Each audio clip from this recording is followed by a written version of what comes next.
કશાયો છોડવા. આ બાળક વિચારે છે, જો આપણને એમ થાય શું ભણ્યો હશે, શું સમજ્યો હશે, સવાલ થાય. આપણે ભણ્યા ગણ્યા હઈશું કે નહીં, પણ આપણને આપણું પોત કેવું છે ને આપણા વિચારો ઉપરથી ખબર પડી. ભણ્યા ગણ્યા વગર સંસારની ઘણી બધી બાબતોની ખબર પડતી હોય છે આપણને. કેટલાય બધા સંસ્કારો છે, ખાવાના, પીવાના, પહેરવાના, ઓઢવાના, ગમતા અણગમતા, આ બધી જ બાબતો કોઈ શીખવાડે છે આપણને? આપણે જન્મીએ પછી આ ગમે છે, આ નથી ગમતું, આ સારું છે, આ નબળું છે, આ ખાવું છે, તે ખાવું છે, આ બધું કોણ શીખવાડે છે આપણને? કોઈ શીખવાડે? કોઈ જ શીખવાડતું નથી. અને આપણને ખબર છે આપણને નથી ગમતું તો પપ્પા કે છે, મમ્મી કે છે, નહીં મારે નહીં જોઈતું એટલે નથી જોઈતું, આ શાક મારે નથી ખાવું. હવે શાકનો પરિચય શું છે? મારે રોટલી નથી ખાવી, મારે પીઝા ખાવા. આજે જોજો ઘણા બધા આવે અમારી પાસે, સાહેબ એટલો મોટો સવાલ છે, ખાવું જ નથી ઘરમાં બનેલું કાંઈ. કશું જ શીખવાડવામાં આવતું નથી, કશું જ સમજાવવામાં આવતું નથી, અને છતાં એ બધી જ એને ખબર પડે છે. આ માણસ આવો ને આ તેવો, ફલાણો ઢીકણો, બધા જ કોના કારણે? કોના કારણે? સંસ્કારોના કારણે. આ એક વસ્તુ બહુ મહત્વની છે, સંસ્કારો. આપણે જે સંસ્કારો આજે પાડીશું, તમારે આવતીકાલે જે જોઈએ એના માટે આજે મહેનત કરી લે. અને આપણે એ કરીએ છીએ, ગઈકાલે જે નાખ્યા છે ને એને પૂરી કરવાની મહેનત કરીએ. શું કરીએ છીએ આપણે? ગઈકાલે જે સંસ્કારો આપણે આપણા આત્મામાં રોપ્યા છે એ બધાને પૂરા કરવાની મહેનત કરીએ છીએ. સૌથી મોટું અજ્ઞાન. વિષયોના સંસ્કાર છે, કષાયોના સંસ્કાર છે, રાગને દ્વેષના સંસ્કારો છે, એ બધા જ સંસ્કારો છે. અને જે વિકલ્પો મનમાં ઉઠે છે એને પૂરા કરવાની આપણે મથામણ કરીએ. આપણે એ જૂના સંસ્કારોને પોષણ આપીએ છીએ. ધર્મ કરીને પણ આપણા જૂના સંસ્કારોને જ પોષણ આપવું, એના જેવું મિથ્યાત્વ બીજું કયું હોય છે? ધર્મ કરતા કરતા પણ જો આપણા જૂના સંસ્કારો, નબળા સંસ્કારો, આત્માને હાનિ કરનારા સંસ્કારો, એને જ પોષણ મળતું હોય તો આના જેવું મિથ્યાત્વ બીજું કયું હોય છે? ધર્મ શેના માટે છે? પરિવર્તન કરવાનું છે સંસ્કારોનું, ધર્મમૂળથી પરિવર્તન કરવાનું. ઓળખવાના છે મારા આત્માનું ભલું રોકનારા, મારા આત્માનું અહિત કરનારા સંસ્કારો, એને ઓળખવાના છે ને પછી તોડવાના છે. ધર્મનો પુરુષાર્થ સંસ્કારોને તોડવાનો પુરુષાર્થ. અશુભ સંસ્કારો તોડી અને નવા સંસ્કારોને અંદર ઊંડે ઉતારવા એ ધર્મ પુરુષાર્થ. આપણે ગઈકાલે વાત થઈ, ચિંતન કેમ? ચિંતન કેમ? કોઈ પણ વાત ચિંતનમાં આવ્યા વગર સંસ્કાર બનશે નહીં. પૈસાનું સતત ચિંતન છે આપણા, વિષયોનું સતત ચિંતન છે આપણામાં, ખાવાનું, પીવાનું, પહેરવાનું, ઓઢવાનું, દરેક બાબતનું ચિંતન આપણે કરીએ.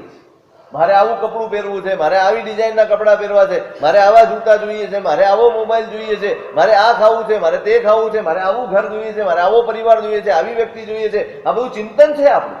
24 કલાકનું ચિંતન છે. 24 કલાકનું ચિંતન છે. અને માટે આ બધું સંસ્કાર બની ગયું છે. બાળક જન્મતા જ ખાવાની અભિલાષા કરે છે. કેમ? એક એક પળે ઘૂંટાતા સંસ્કારો આ જ. ધર્મ નથી ગમતો, ધર્મથી સૂઝતો કે આમ કરી નાખ, એ કરાવવો પડે. ચિંતનમાં ઉતરશે એ જ સંસ્કાર બનશે. શું જોઈએ છે આપણે એનું ચિંતન કરવાનું.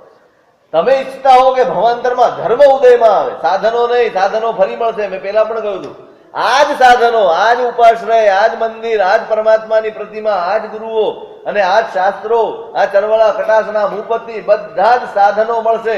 ધર્મ સાધનો પુણ્યથી મળશે, ધર્મ ચિંતનથી મળશે. તમે તો ઈચ્છતા હો કે મને આવતા ભાવમાં ધર્મ ઉદયમાં આવે, તો આજે ઘૂંટવો પડશે. અંદર ઘૂંટવો પડશે, વારંવાર સતત ચિંતન કરવું પડશે. ત્યારે જઈને સંસ્કાર બનશે અને ભવાંતરમાં ઉદયમાં આવશે. આટલી નાની ઉંમરે આ વ્યક્તિને વૈરાગ્ય આવે, એને કશાયો ખરાબ લાગે છે. કોને છોડવા જેવા છે? આ માં છોડવા જેવી છે, આ બાપ છોડવા જેવો છે, આને છોડવા જેવું છે? નહીં. ગમે તેટલાને છોડતા જશો, ઋણાનુબંધ ફરી ભેગા કરી આપશે. છોડવા હોય તો અંદરના કશાયો, નફરત કરવી જ હોય તો કશાયોની નફરત. એને કોનો વિચાર આવે છે? માનો વિચાર નથી આવતો. આ આમ કેમ કરે છે મારી સાથે, એની પાસે જઈને ખુલાસો નથી કરતો કે માં એવું શું છે, શું બગાડ્યું છે મેં તારું. પૂછી શકે. વ્યવહાર જગતમાં એમ કહેવાય કે હક છે એનો પૂછવાનો છે ને. હક, મેં તારું શું બગાડ્યું છે તું મારી સાથે આવો વ્યવહાર કરે? પૂછતો જ નથી. સમજણ, ઘૂંટેલી સમજણ કામ આવી રહી છે.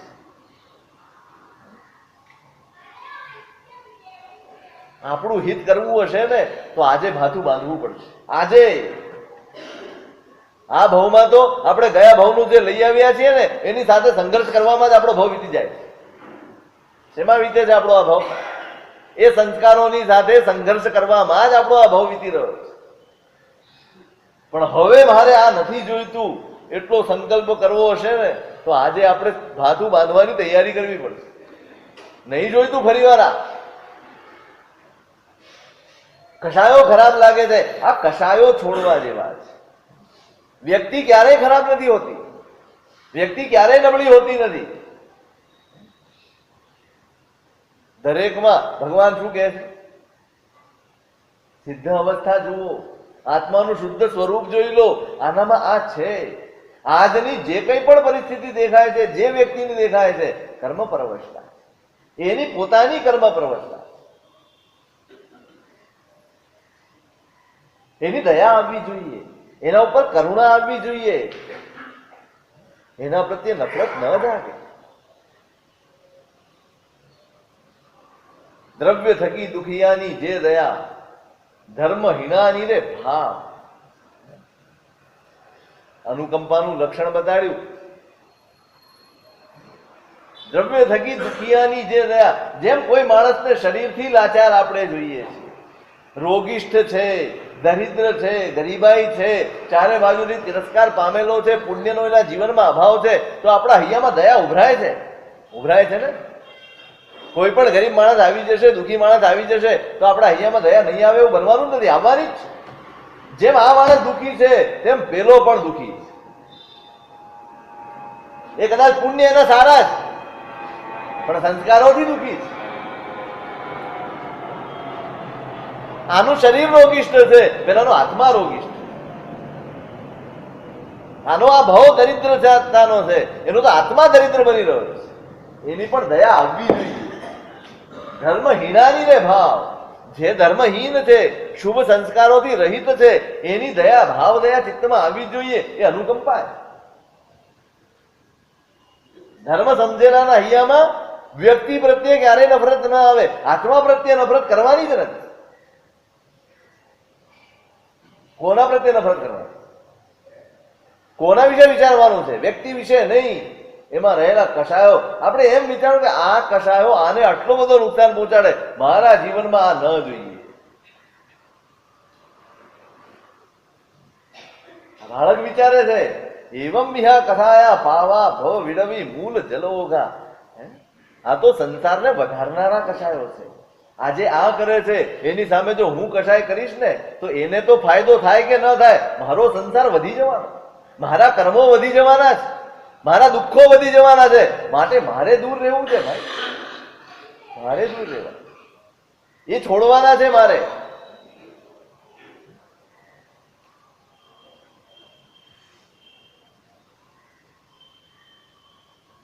પેરીને બ્રહ્મદત્ત ઉપર, પોતાના પતિ ઉપર ગુસ્સો આવ્યો છે, અલ્ટિમેટમ આપી દીધું, ઘરના બધા કામ છોડી દીધા.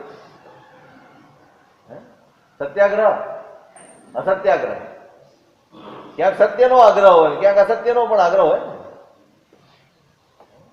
ભૂખ હડતાલ કહેવાય.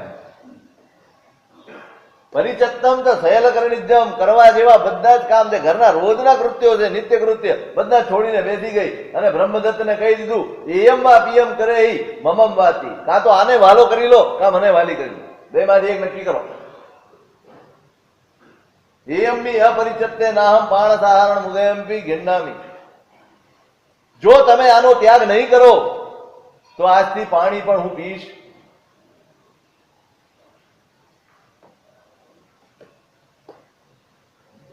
આનો જો તમે ત્યાગ નહીં કરો તો હું પાણી પણ નહીં પીવું. સમજણ ઉપરનું સૌથી અઘરું આવરણ એટલે કશાય. આપણી સમજણને દબાવી દે, આપણી સમજણને સાવ અંધકારમાં ગર્ત કરી નાખે એ કશાય. આવરણ છે, બહુ ગાઢ આવરણ છે આપણી સમજણ ઉપરનું આ કશાય. વિવેક ભ્રષ્ટ થઈ જાય માણસ. પોતાનું હિત ન જુએ, પારખાનું હિત ન જુએ, માત્ર ને માત્ર એના મનમાં ઉઠેલી અભિલાષા કે એના મનમાં ઉઠેલો વિકલ્પ એ જ સાચો.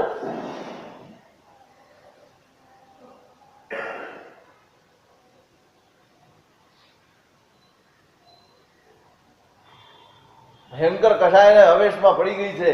પિતાને કહી દીધું, પતિને કહી દીધું, કાં તો તમને મને નક્કી કરી દો તમને કોણ વાલું છે, આ કે હું. સારું છે આવી પરિસ્થિતિ નથી આવી આપણે. જો આવે ને આવો સવાલ આવે ને જગીનભાઈ શું થાય? વૈરાગી આવી જાય, કરી લઈએ પ્રયોગ. એક બાપની કેવી હાલત થાય. બાળક નિર્દોષ છે, કોઈ અપરાધ નથી એ બાળકનો, અને આને જવાબ આપવાનો. કોણ વાલું બોલો? અને પૂછે છે તે કઈ પ્રેમથી નથી પૂછતી, આંખો કાઢીને હવે કામ બી નથી કરતી ઘરનું. કાંઈ નહીં, પાણી પણ નહીં પીવું, આ મરણ હણસણ. જ્યાં સુધી આનો ફેસલો નહીં આવે ત્યાં સુધી. અને આ વાતની શીખીને ખબર પડી કે માએ બાપ સામે આવી હઠ કરી છે, આવી જીદ કરી છે. એને ખબર પડી અને મન વિષાદથી છવાઈ. કેવું વિચારે છે? સંસ્કારો બહુ મહત્વના છે. આ વાત બરાબર મૂંઝજો તમે. અહો મેં પાવ પરિણયી જેણ જનનીવી એવં વટ્ટઈ. મારા પાપનો આ કેવો ઉદય છે, મારા પાપની આ કેવી પરિણતિ છે કે મારી સગી માં એ મારા પ્રત્યે આવો વ્યવહાર કરે. કોનો વાંક જુએ છે?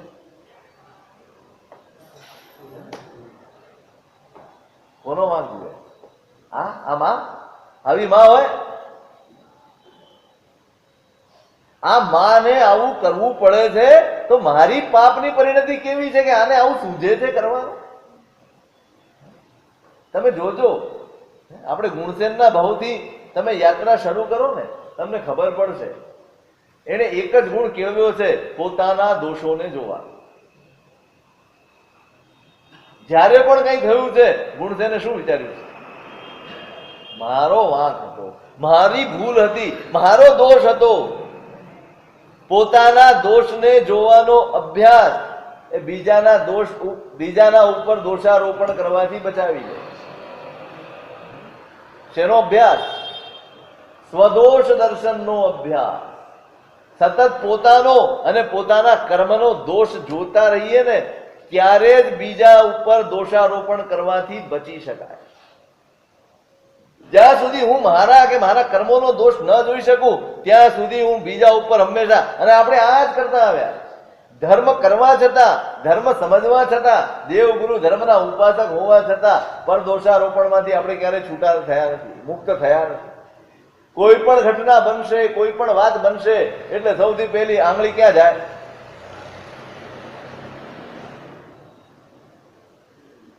એકવાર છાપામાં એક સરસ કાર્ટૂન આવ્યું, સમજવા જેવું કાર્ટૂન. પેલી ઓફિસમાં બોસ બેઠા છે અને કશુંક તૈયાર કરવાનું હતું, ટેમ્પલેટ, લખાણ તૈયાર કરવાનું હતું. કીધું હશે કે ભાઈ આ તૈયાર કરી નાખજો. એ તૈયાર કરીને ઓફિસમાં પેલા એમને પહોંચાડી દીધું બોસને, અને પછી ચારે જણને બોલાવવામાં આવ્યા. બોસે આખું વાંચી લીધું અને પછી કીધું કોણે તૈયાર કર્યો છે? આ બધા ચારે ચાર જણાએ આંગળી ઉપર કરી દીધી. સૌથી થર્ડ છે આ બિલકુલ, એટલે પછી આમ આંગળી. સારું હોય તો અને નબળું હોય તો આપણું કઈ પણ બગડે તો એ કોઈકના થકી જ બગડતું હોય, આપણા થકી તો બગડે એવું છે જ નહીં ને. અને આપણું જે સારું થાય એ આપણાથી જ થાય, બીજાથી થાય જ નહીં. સારું થાય તો મારું અને નબળું થયું તો મારા. સીધો દોષનો આરોપણ કરી દઈએ આપણે કોઈકના ઉપર. અહીંયા આ જીવને એના ગુણસેનના બહુથી આ જ મારો વાંક, મારો દોષ, બીજા કોઈનો, મારા કર્મોનો દોષ. એને સતત કર્મોનો દોષ જોયો છે. મારા કર્મોનો એવો કોઈ દોષ છે કે જે આને આવી પ્રેરણા કરે છે, આવો વ્યવહાર કરવા માટે આને મજબૂર કરે છે? મારા કર્મો છે. આના ઉપર દ્વેષ કરીને શું કરીશ? મારે આનાથી નથી છૂટવાનું, મારા કર્મોથી છૂટવાનું. બોલો, તમારે કોનાથી છૂટવું છે? આપણે કોનાથી છૂટવું છે? વ્યક્તિથી. વ્યક્તિ બદલવી છે કે કર્મો બદલવા? કર્મો બદલાશે, બધા વ્યવહાર બદલાઈ જશે. કર્મો બદલાશે, બધા જ વ્યવહાર બદલાઈ જશે. આ વિચારે છે અહો મેં પાવ પરિણયી જેણ જનની બી એવા મટે માં, જેના માટે કાવ્યો લખાયા. મીઠા મધુ ને મીઠા મેહુલારે લોલ, જનનીની જોડ સખી નહીં જડે રે દોર. બોટાદકાર એને કાવ્યો લખ્યા છે. જે માના આટલા બધા ગુણગાન ગવાયા છે, મહિમા વર્ણવાયો છે, જેને ભગવાનથી બીજા નંબરે મૂકવામાં આવી છે, એ માને આવું કરવું પડે એ મારા પાપની પરિણતિ. એમાં માતૃત્વનો દોષ નથી, એમાં માતૃત્વનો ક્યાંય વાંક નથી. વાંક છે તો મારા કર્મોનો. અને સ્વદોષ દર્શનનો અભ્યાસ અહીંયા એને કામ લાગે. આર્ત ધ્યાનથી બચાવે છે. તેનાથી બચાવે છે. દુઃખ તો મને થાય, તમને થાય, બધાને થાય. જ્ઞાનીને દુઃખ થાય, પણ જ્ઞાનીનું દુઃખ એને વૈરાગ્ય તરફ લઈ જાય અને આપણું દુઃખ આપણને આર્ત ધ્યાન તરફ લઈ જાય. જ્ઞાની ધર્મ ધ્યાન તરફ વાળી લે પોતાની જાતને, અને આપણે આર્ત ધ્યાન ને રૌદ્ર ધ્યાનના ભોગ બની જઈએ. એને માનો દોષ નથી દેખાતો, પોતાના પાપનો દોષ દેખાય છે. મનમાં આવી ગયું, અચુંબિકો, અત્યંત ઉદ્વેગ થયો એના મનમાં કે માને આટલો બધો ક્લેશ મારા લીધે થાય છે, અને આ અમારા બે વચ્ચેના લીધે પિતાને પણ કેવી મુશ્કેલી વેઠવી પડે છે, એને કેવી તકલીફ આવે છે. હવે શું કરું કે જેથી આનો કંઈક નિકાલ આવે, કંઈક શાંતિ થાય? શું કરું? માં દુઃખી છે મારા લીધે, અને અમારા બેના વચ્ચેના કારણે પિતાને પણ દુઃખ પહોંચે છે. એવું કંઈક કરવું જોઈએ. શું કરવું જોઈએ એ વિચારે છે. એનું શું સ્વરૂપ છે? અગ્રે વર્તમાન છે.